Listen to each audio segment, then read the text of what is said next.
Делер Саламаша, Ходшам Махква. Мир вашему дому. В эфире передача «Мусульманка». С вами Луиза Стамолова. Сегодня мы в гостях у Чеченской региональной общественной организации «Иман». В нашей беседе принимает участие советник главы Чеченской Республики, директор департамента по связям с религиозными и общественными организациями администрации главы и правительства Чеченской Республики, известный богослов Баяли Тевсиев, а также председатель Чеченской региональной общественной организации «Иман» Иман Бужедова. Сегодня в нашем выпуске мы поговорим о проблеме не только нашей республики, но и всей мусульманской уммы на земле. Это такие радикальные течения, такие как ваххабизм и экстремизм. И в первом вопросе нашему уважаемому гостю Баяли я хотела бы отметить, что несмотря на то, что очень много говорят на сегодняшний день об этой проблеме по всему миру и в социальных сетях, и в средствах массовой информации, но все-таки возникают такие вопросы, и в особенности среди женского общества спрашивают, а все-таки что такое ваххабизм, откуда взялось это слово, и по каким критериям можно определить уклонности человека к ваххабизму? Бисмиллахи рахмани рахим, алхамдулиллах, вассалату вассаламу аля расулиллахи ва ба'д. Добрый день всем, спасибо, что вы пригласили нас на эту актуальную, можно сказать, передачу, потому что вопрос действительно он не остается касательным только нашей республики или нашего этноса, скажем, или Российской Федерации, он намного глобален, потому что вопрос здесь не настолько религиозный, как он с собой носит именно политический характер с того дня, как вообще это течение появилось.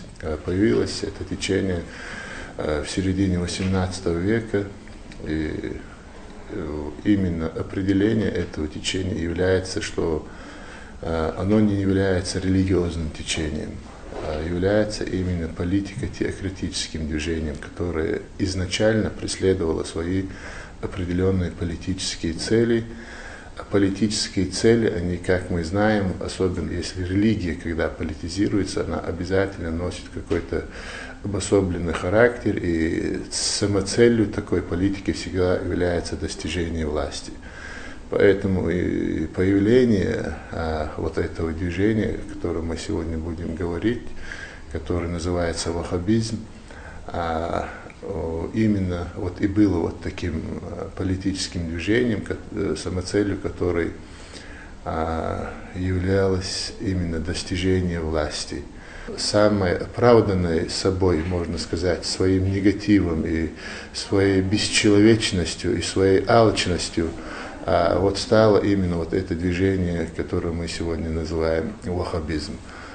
Скажем, проведение своей политики в этом направлении, и был человек, отцом имени которого было названо вот это течение, потому что его отца звали Абдель-Вахаб, а самого этого человека звали Мухаммад. Он был Мухаммад ибн Абдель-Вахаб, то есть его отец был ученый богослов, который имел свой очень хороший вес и авторитет в арабском мире. И его брат Сулейман, его звали, тоже был очень ученый, известный арабист. Чем не мог похвастаться вот этот герой нашей передачи, Мухаммад ибн Абдель-Вахаб? Он всегда вот именно отличался с детства своей агрессивностью. Например, мы знаем, когда читаем историю Адольфа Гитлера, он тоже всегда был вот человек своего нрава, своеобразный человек, то есть амбиции, можно сказать. Вот можно сказать, в истории человечества, наверное, диспут, с которым можно сравнить Мухаммад ибн Абдель-Вахаба, это вот такие личности, как Адольф Гитлер, как Владимир Ильич Ленин, именно вот с такими негативными личностями на примере ислама можно сравнить вот этого человека, который был во главе вот этого политического движения ваххабизм. Все-таки бывает много споров и такие различные мнения бывают у девушек и наших сестер и братьев. Так все-таки как выглядит ваххабист? Вот как можно узнать, вот ваххабист это человек или не ваххабист? Да, конечно, есть и, скажем, внешний вид, который именно вот эту группу людей отделяет от других. Но вопрос далеко не заключается в внешнем виде человека. Человек, он всегда носитель какой-то определенной пропаганды. Есть, бывает, человек позитивного характера и негативного вида этого характера. Поэтому именно ваххабизм с собой всегда сеял смуту в обществе. Вот в этом они отличались, то есть антинравственности, античеловечности, антиморали общечеловеческой. Вот всегда вот ихними, можно сказать, признаками негативными было вот это. В исламе изначально заложено вот то понятие, что мусульмане, они посещают своих родных и близких на кладбищах.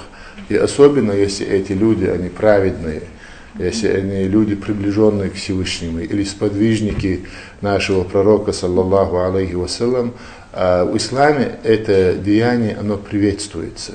И поэтому изначально, уже с начала, скажем, еще со времен халифата, даже со времен нашего пророка, саллаллаху алейхи вассалям, потому что пророк сам ходил на кладбище Баки, которое находится сегодня рядом с его мечетью, да благословит его Аллах и приветствует.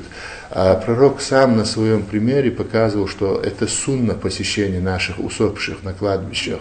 И вот нужен был какой-нибудь политический лозунг, который бы извне подорвал бы именно вот ту хорошую, нормальную, здоровую ситуацию, которая находилась среди мусульман. Потому что пророк в своем достоверном хадисе определил, что самые благие времена для его общины это будут 3 первых века, которым он был сам, и тот век, который последует этому веку, и 3-й век. Он в своем хадисе это определил. И вот все основные ученые, которые нам определили, и, значит, написали уже в книгах и положили основу исламской юриспруденции, исламского права, то есть мы говорим о величайших ученых, которые нам сделали 4 мазхаба, 4 направления ислама. Это Абу Ханифа, это имам Малик, это имам Шафии, это имам Ахмад ибн Хамбал. Вот именно вот эти все такие мирового масштаба ученые, они именно были в этих 3 веках. То есть спустя еще 1000 лет приходит Мухаммад ибн Абдул-Вахаб, и он говорит, что они вообще не были в корне мусульманами. Понимаете, вот в чем проблема? И это был именно политический лозунг, потому что надо было подорвать общество изнутри. И он призывает и говорит, что вот видите, люди, мусульмане посещают усопших на кладбище, особенно сподвижников пророка, и там просит у них что-то. Вот, само понятие посещения усопших было подменено, потому что ни один человек, здравомыслящий, понимающий вообще что-либо в исламе, не может просить что-то у кого-либо, кроме Всевышнего. Потому что вот, и он чем аргументирует вот свое политическое направление? Он говорит, что вот люди входят на кладбище, и они вот там из-за того, что они там просят, на самом деле люди просят у Всевышнего, а он это как бы преподносит так, что как будто бы они сотворяют Всевышнему сотоварища, понимаете?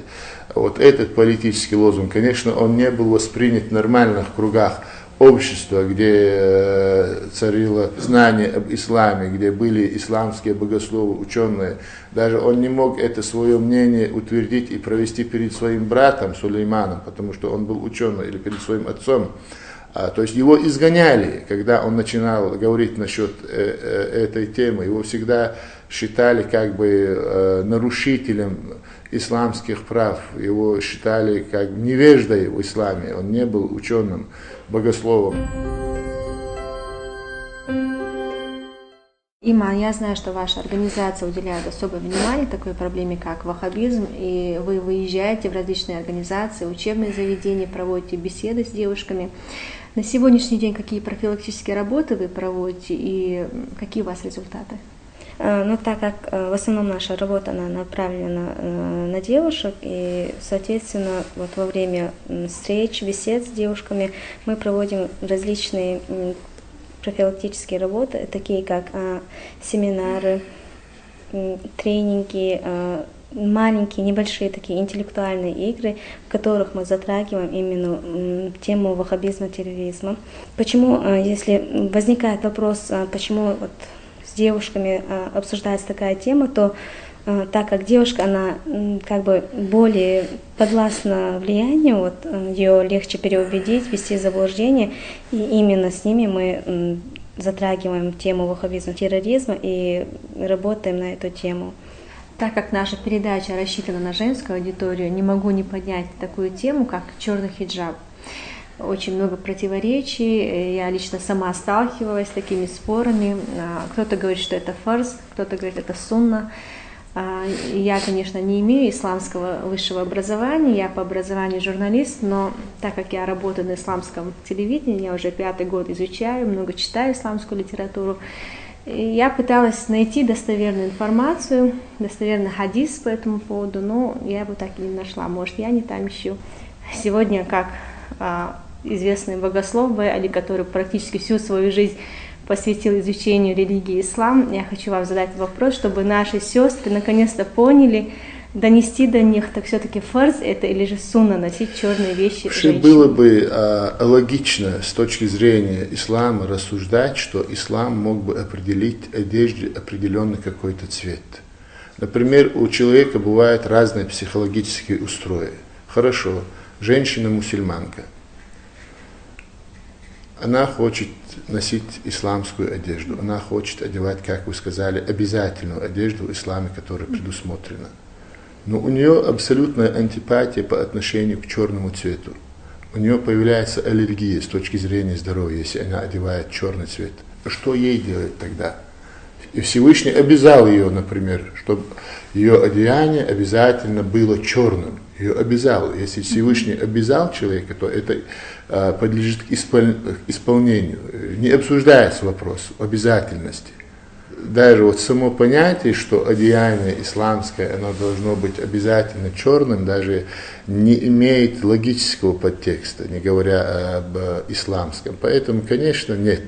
Это всегда являлось традиционной одеждой арабских женщин. Вот. Одеяние, нету ни одного достоверного хадиса, ни тем более нету ни одного стиха аята в Коране, который нам повелевал бы якобы надевать черную одежду. Подбородок да, вот к этому мы и идем. Вот, есть определение, каждая вещь, она определяется каким-то определением. И вот определение лица, али мы сказали, ученые, что лицо начинается вот от этого и до окончания подбородка. Подбородок входит в лицо. Есть такое правило в исламе, что подбородок, он входит в часть лица. Подбородок является лицом человека, будь мужчиной или будь женщиной. Подбородок, как мы знаем, не заканчивается вот здесь. Подбородок заканчивается, где начинается вот наша гортань. Вот здесь подбородок заканчивается. Поэтому это абсолютно, как бы скажем, неправильное, плохое понятие об исламе. Человек должен, как сказано в Священном Писании, спрашивайте тех, кто знает, если вы не знаете. Иман, а у вас были с девушками такие вот противоречащие беседы, которые вот считают, что неправильно такой хиджаб, что именно вот черный цвет это правильно, что вот надо завязывать подбородок? Были у вас такие моменты? Да, такие противоречия у нас практически на каждой встрече бывают. Почему? Потому что девушки с моей организации, они все в хиджабах. Это одно из требований тех, кто хочет быть именно в организации ИМА. И когда вот возникает вопрос о правильном хиджабе, между нами возникает такой спор небольшой, то что подбородок должен быть закрытым, там цвет одежды черный, скажем, определенно такого цвета должен быть, или там, такие вопросы. На самом деле, вот, дело не в цвете, не в подбородке, да, а в тех знаниях, с какими убеждениями девушки носят этот хиджаб, скажем. И вот такие наклонности он. Да, именно от этого зависит. А цвет мы можем по желанию выбирать любой, какой мы хотим носить, да, и когда мы вот во время спора мы задаем такой вопрос, какой должен быть хиджаб, девушки, они все в один голос как бы отвечают, он не должен привлекать внимание, да. Когда мы уже вот опровергаем то, что именно